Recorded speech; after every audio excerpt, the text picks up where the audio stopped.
जय माता दी। नमस्कार दोस्तों। नवरात्रि में किसी भी दिन चुपचाप घर के इस कोने में मां दुर्गा का नाम लेते हुए फेंक देना एक मुट्ठी नमक, फिर देखना कैसे मां दुर्गा आपकी सभी समस्याओं का संपूर्ण रूप से अंत कर देती है। दोस्तों, नवरात्रि का पावन पर्व शुरू हो चुका है। ऐसे में हर कोई मां दुर्गा की कृपा पाना चाहता है, पर आज के इस समय में कई ऐसे लोग हैं जो अपनी समस्याओं से परेशान हैं, पर उनका निवारण नहीं जानते। इसलिए आज हम आपको गुरुजी द्वारा बताए गए नमक से जुड़े एक ऐसे असरदार उपाय के बारे में बताने जा रहे हैं, जिसको अगर आप इस शारदीय नवरात्रि में किसी भी समय कर लेते हैं तो मां दुर्गा आपसे खुश हो जाएगी और आपकी किस्मत चमक जाएगी और आपके घर से तुरंत ही हर प्रकार की गरीबी और हर प्रकार की समस्याओं का नाश हो जाएगा। दोस्तों, ये उपाय आपको जरूर करना चाहिए, क्योंकि ये ही एकमात्र ऐसा उपाय है जो कि आपको जल्द से जल्द धनवान और मालामाल बना देगा। इसलिए इस आसान से असरदार उपाय को जानने के लिए वीडियो को आखिर तक जरूर देखें। और दोस्तों, अगर आप भी अपने जीवन में माता रानी की कृपा पाना चाहते हैं तो वीडियो को लाइक करके कमेंट में जय माता दी लिखना ना भूले। और अगर आपने अभी तक शुभ मंगल चैनल को सब्सक्राइब नहीं किया है तो चैनल को जरूर सब्सक्राइब कर ले। दोस्तों, अक्सर हम नमक की बातें करते रहते हैं, क्योंकि जितना हमारे सामान्य जीवन में नमक का महत्व है, उससे कहीं ज्यादा नमक ज्योतिष में बहुत महत्वपूर्ण होता है। नमक के जीवन में विभिन्न उपयोग किए जा सकते हैं, चाहे वह फिजिकल हो या फिर अपने ज्योतिष को सुधारने के लिए हो या भोजन में हो। हर प्रकार से नमक हमारे जीवन में उपयुक्त होता है और साथ ही साथ नमक हमारी आयु भी बढ़ाता है। नमक हमारी आयु घटाता भी है। नमक के बहुत सारे उपाय बताए जाते हैं, लेकिन आज हम आपको कुछ ऐसे अद्भुत उपाय बताएंगे जिनको आप जानकर बहुत ज्यादा हैरान हो जाएंगे। कई प्रकार के नमक होते हैं, जैसे सेंधा नमक, जिसे पहाड़ी नमक भी कहा जाता है, समुद्री नमक, काला नमक, सफेद वाला नॉर्मल नमक। और इसी नमक को इस्तेमाल करके विभिन्न तरीके से हम अपने घर में सुख समृद्धि ला सकते हैं। कहते हैं, अगर कुंडली में चंद्रमा कमजोर हो तो समुद्री या सामान्य नमक का इस्तेमाल नहीं करना चाहिए, बल्कि सेंधा नमक का इस्तेमाल करना चाहिए। इससे आप रक्तचाप की समस्या से भी, यानी कि ब्लड प्रेशर की समस्या से भी बचे रहेंगे। घर के किसी भी कोने में हमेशा शीशे के बर्तन में नमक भरकर आपको रखना चाहिए। किसी भी कोने में रखिए। इससे आपके घर में सकारात्मक ऊर्जा का संचार होता रहेगा। जिस तरह से आपके मोबाइल की जो रेंज होती है वह आपके घर में घूमती रहती है, उसी तरह से नमक की किरणें भी आपके घर में घूमकर आपके घर से सारी नकारात्मक शक्तियों को दूर करेगी। अगर आपके मन में किसी भी प्रकार के बुरे विचार पैदा हो रहे हो, डर पैदा हो रहा हो, तो इसका भी निवारण नमक रखने से होता है। नमक को वैसे हम चंद्रमा और शुक्र का प्रतिनिधि मानते हैं। चंद्र मतलब मन का कारक और शुक्र हुआ लग्जरी का कारक, लेकिन कहीं कहीं पर इसे राहु का प्रतीक भी माना जाता है। और इसीलिए नमक को आपको कैसे रखना चाहिए, यह बहुत ही महत्वपूर्ण होता है। हम क्या करते हैं कि किसी भी डिब्बे में या मसाले के डिब्बे में नमक रख देते हैं, लेकिन आपको बता दें, स्टील के डिब्बे में, लोहे के बर्तन में नमक नहीं रखना चाहिए, क्योंकि यह चंद्र और शनि का मिलान होता है, जो कि बहुत ही घातक सिद्ध हो सकता है। आपके घर पर दुर्भाग्य लेकर आ सकता है, रोग और शोक का कारण बन सकता है। इसीलिए हमेशा शीशे के प्याले में नमक भरकर आपको घर में रखना चाहिए। बाथरूम में भी, स्नान घर में भी। ऐसे में आप नमक अगर शीशे के प्याले में भरकर रखते हैं तो इससे भी आपके घर के वास्तु दोष दूर होते हैं, घर से नकारात्मक ऊर्जा दूर होती है। और साथ में वैसे भी शास्त्रीय दृष्टिकोण से देखा जाए तो घर में जो सूक्ष्म कीटाणु होते हैं, यानी जो आंखों से दिखाई नहीं देते, उनका नाश होता है। दोस्तों, टॉयलेट में कांच के बॉल में क्रिस्टल साल्ट, यानी कि दरदरा नमक आपको भरकर रखना चाहिए और हर 15 दिन बाद आपको बदल लेना चाहिए। पहले वाला जो नमक है वह आप टॉयलेट के सिंक में फ्लश कर सकते हैं। और दोस्तों, अगर आप यह नहीं कर सकते तो आजकल रॉक साल्ट लैंप भी आते हैं। आप अपने घर में सकारात्मक ऊर्जा की वृद्धि के लिए रॉक साल्ट लैंप भी इस्तेमाल कर सकते हैं। लेकिन ध्यान रखें, नमक को सिर्फ कांच के पात्र में रखने पर यह बुरा असर नहीं देता और सीधे सीधे आपको किसी इंसान के हाथ में यह नहीं देना चाहिए। आप कभी भी किसी को नमक परोसते भी है तो चमची लेकर परोसे हाथ से नहीं देना चाहिए। यह भी आपका भाग्य, आपका चंद्रमा दूसरे को देता है। आपके अंदर डिप्रेशन, नेगेटिविटी और कई तरह की समस्याएं पैदा कर सकता है। नमक का पैकेट भी किसी को नहीं देना चाहिए। यह नहीं कि नमक का पैकेट है तो चलो दे दो। व्यक्ति को कभी भी हाथ से हाथ में नमक नहीं देना चाहिए। इससे कहते हैं कि मनुष्य के संबंध भी खराब होते हैं। दोस्तों, नमक हमारे घर की सुरक्षा करता है, सिर्फ अंदर नहीं। अगर आप चाहे तो घर के मुख्य द्वार पर ढेली वाला जो नमक होता है काला नमक वो लाल रंग के कपड़े में बांध देना चाहिए। अगर आपके घर पर बहुत सारे शनि दोष है, राहु केतु के दोष हैं और आपको लगता है कि घर पर किसी ने कुछ किया धरा है, किसी ने बांध दिया है, नकारात्मक शक्तियां घर पर ज्यादा है, कहीं कहीं पर इसे भूत प्रेत की बाधा भी कहते हैं, बुरी शक्तियां होती हैं, वह प्रवेश कर जाती है, ऐसे में आपको घर के मुख्य द्वार पर काला नमक बांधना चाहिए। लाल कपड़े में बांधकर घर के मुख्य द्वार से इसे लटका कर रखें। आप देखेंगे किसी भी प्रकार की बुरी शक्तियां, नकारात्मक शक्तियां हैं। कोई अगर आपके आमने सामने ऐसा घर है जो आपको लगता है आपके घर पर नजर ढालते रहते हैं, तो वह नकारात्मक शक्तियां आपके घर पर प्रवेश नहीं कर पाएंगे। ढेली वाला काला नमक धन के लिए भी बहुत अच्छा होता है। दुकान के मेन गेट पर भी आप इसे टांग सकते हैं। आप तिजोरी के ऊपर भी इसे लटका सकते हैं।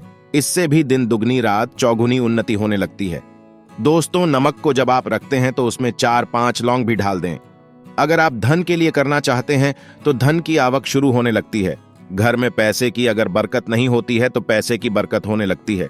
नमक खराब नहीं होता है, जल्दी सुगंध बनी रहती है और यह घर में धन का प्रभाव लेकर के आता है। एक और छोटा सा उपाय हम आपको बताते हैं कि कांच के गिलास में पानी और नमक मिलाकर घर के नेतृत्व कोण में रख सकते हैं और उसके पीछे आप लाल रंग का एक बल्ब जला सकते हैं। अगर आप रॉक स्लॉट लैंप यूज नहीं करना चाहते तो यह उपाय कर सकते हैं और जब भी पानी सूख जाए तो उस गिलास को साफ करके दोबारा नमक मिलाकर पानी आपको भर देना है। जो पुराना नमक बच जाएगा उसको आपको वॉशरूम में फ्लैश कर देना है। एक बार घर में आपको नमक का पोछा जरूर लगाना चाहिए। पानी में थोड़ा सा साबुत खड़ा नमक, जो समुद्री नमक होता है, वह नहीं हो तो नॉर्मल नमक मिला सकते हैं।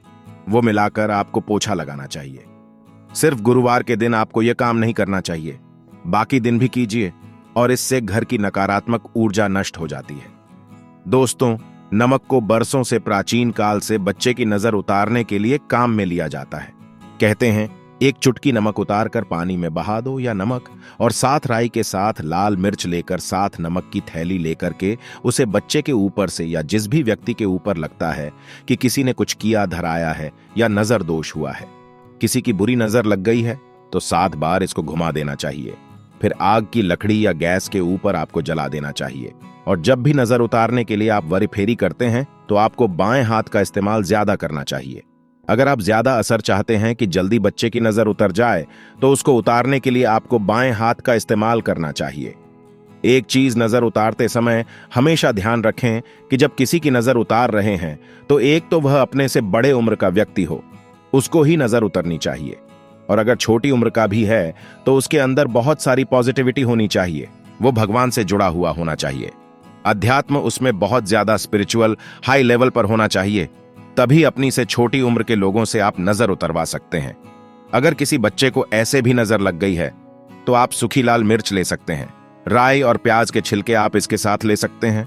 नमक के साथ साथ और इन सभी चीजों को जो गाय के जलते हुए उपले होते हैं या जलते हुए कोयले होते हैं, गोबर के कंढे या अग्नि पर कहीं पर भी घुमा कर के 7 बार आप रख सकते हैं और फिर सभी चीजों को जलता हुआ घर के बाहर फेंक देना चाहिए। जलता हुआ ध्यान रखिए, बहुत सावधानी से करें, थोड़ा डेंजरस उपाय है और आग के बुझने के साथ साथ ही आपके ऊपर की नजर का प्रभाव भी आप देखेंगे कम होने लगेगा। ऐसे अगर आप कुछ भी नहीं कर सकते हैं तो आप एक मुट्ठी पिसा हुआ नमक ले लीजिए और अपने सिर के ऊपर से 3 बार उल्टी दिशा में उतार दें और ऐसे ही दरवाजे के बाहर फेंक दें। लेकिन यह वाला उपाय हम कम प्रेफर करते हैं क्योंकि कहते हैं कि नमक में पाप नहीं लगना चाहिए, हमेशा पानी में उसे बहा देना चाहिए या जला देना चाहिए। 3 दिन तक लगातार, फिर भी आप चाहें तो इस उपाय को कर सकते हैं या फिर बहुत अच्छा होगा 3 दिन तक लगातार शौचालय में अपने ऊपर से 3 बार वॉर कर आप नमक को वॉशरूम में ही फ्लैश कर दें। आपके लिए यह सबसे बेस्ट उपाय हो सकता है। हफ्ते में कम से कम 1 बार नमक डाल करके खासकर सोमवार के दिन बच्चों को जरूर नहलाना चाहिए। खासकर एलर्जी संबंधी, वैसे भी साइंटिफिकली भी ये अच्छा होता है। एलर्जी संबंधी बीमारियां नहीं होती है और नहीं तो आप अगर डिप्रेशन में ज्यादा है, टेंशन ज्यादा है, नींद कम आती है तो आप रात में सोते समय एक चुटकी नमक पानी में मिलाकर हाथ पैर अगर धोते हैं तो इससे भी मन का तनाव दूर होता है, नींद अच्छी आती है। दोस्तों, आप नमक से यह उपाय भी कर सकते हैं। मन में चिंता होने पर दोनों हाथों में साबुत नमक भरकर थोड़ी देर आप खड़े रहे, अपने वॉशरूम में ही चले जाएं या किचन में यह उपाय करें। जहां भी वॉश बेसिन है वहां पर दोनों हाथों में मुट्ठी भर के नमक ले लीजिए। अगर लाइफ में कोई रास्ता नजर नहीं आ रहा है आप बहुत हारे हुए महसूस कर रहे हैं, सब कुछ समझ के बाहर है, मन कर रहा है जैसे कुछ कर लो, आज ही कुछ कर लूं, हर तरफ से हार महसूस हो रही है, तो एक बार इस उपाय को करके देखें। दोनों हाथों में नमक लेकर के मुट्ठी बना लीजिए और ओम ओम आपको 27 बार बोलना है, और फिर उस नमक को आप अपने वॉश बेसिन में दोनों हाथों को खोलकर पानी में बहा दीजिए। ध्यान रखें, इधर उधर नमक को नहीं फेंके, इससे मन को बहुत ही शांति मिलेगी और अध्यात्म की ओर आपका झुकाव बढ़ेगा, और साथ ही साथ आपको ऐसा लगेगा जैसे आपका बहुत बड़ा बोझ उस नमक के साथ आपके शरीर से निकलकर पानी में बह चुका है। दोस्तों, अगर आप नमक के जल से स्नान करते हैं तो शरीर शुद्ध होता है, साथ ही साथ मन की बेचैनी भी शांत होती है।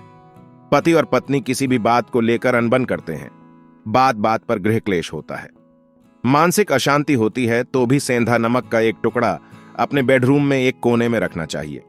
इससे आप दोनों के बीच की नकारात्मक ऊर्जा दूर होती है। 1 महीने तक इसे रहने दें, उसके बाद यह टुकड़ा फेंक दीजिए, फिर आप दूसरा टुकड़ा ले सकते हैं।